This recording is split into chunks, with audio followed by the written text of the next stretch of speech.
Being at home and recording is great. It's the best thing ever. Touring is fun, but I love being at home.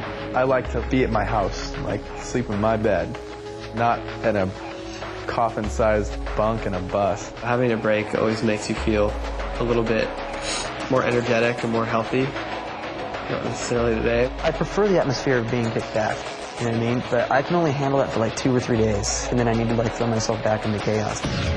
Touring is great, but I love being at home. We're in the control room at Energy right now, and we're taking some pictures for the album. And so James and his crew are setting up around us, but we're actually tracking right now. I do all my tracking inside the control room as opposed to out in the big drum room where Rob would track. And most of the time I spend tuning, but I have to tune before every pass. I've probably tuned about 1,000 times.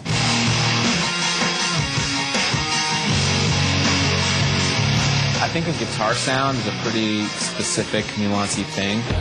You could have 4 guys using the same amp. Hopefully, if someone is thoughtful enough about their sound, they can achieve something that sounds unique or distinctive. I'm using PRSs and Ibanez guitars, and I went over to Ibanez and tried out all these different guitars with like different pickup combinations. And then we came here, we basically picked like the 2 best guitars for most of the stuff. So I'm basically using these 2 guitars. I like music that's really cinematic, that has a really huge sonic landscape. I do a lot of layering of the guitar to create a really big sound. We've got the cabinets out in the main room, and then you can see like amp heads and everything are in here. I can't give away all the secrets of how we achieve the sound. I'll read like guitar message boards on the internet, and there's like a lot of like little fledgling guitar players on there that are trying to reproduce like 80s solos, and I've gotten flack on there because I'm not like a guitar god, you know what I mean? Brad, what are you doing? I can play very versatile parts, and I am very dexterous. Come on, talk to me. Yeah, less is more. It's like if you can say something simply and tastefully, that's a lot more challenging to do than just to rip a fast solo.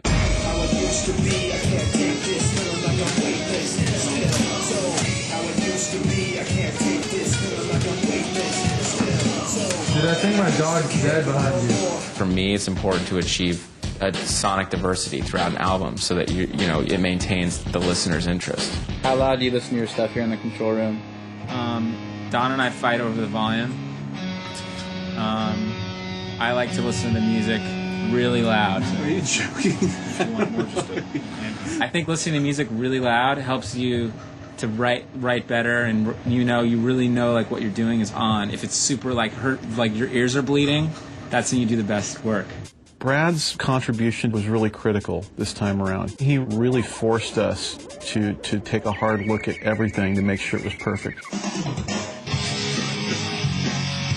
I think Hybrid Theory is really good. I'm really proud of it. Sometimes I even listen to it and I go, man, how did we do that? And the way that you do it is you invest a lot of time and energy into these songs. Hi kids. It's Chazzy Chaz here at the studio. And I'm gonna show you around. This is the fabulous place where we recorded Hybrid Theory, and we're now doing our second record, which is called, I don't know. Jimi Hendrix did a record here 30 years after he died. That's how cool this place is.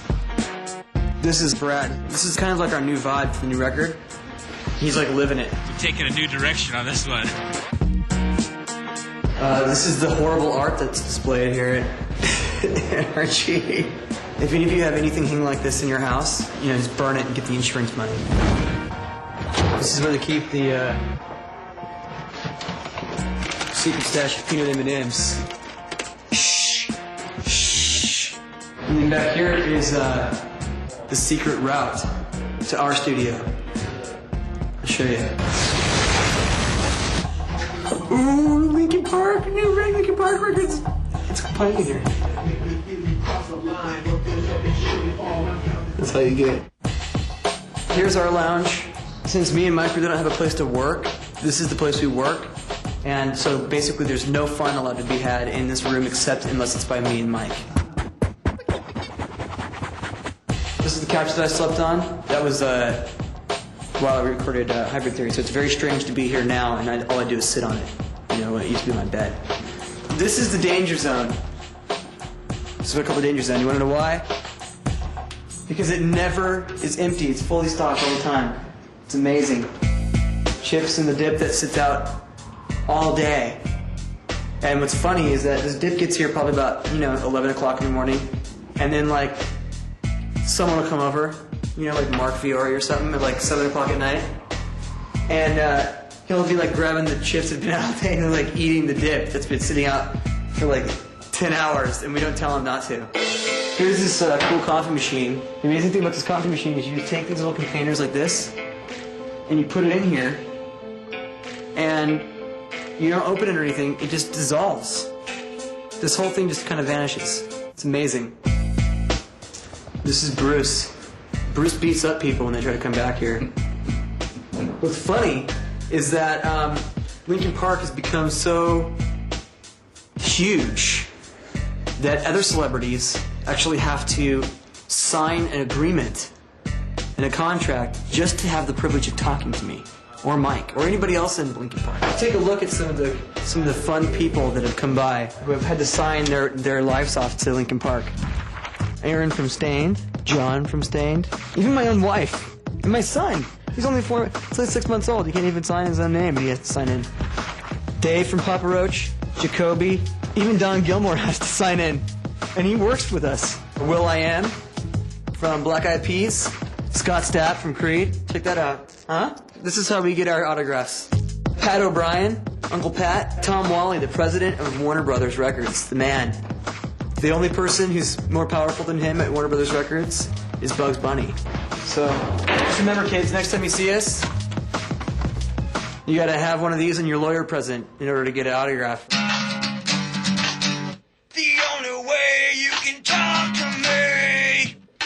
If you sign a non-disclosure agreement before you're gonna came talk to me. Oh yeah, oh yeah.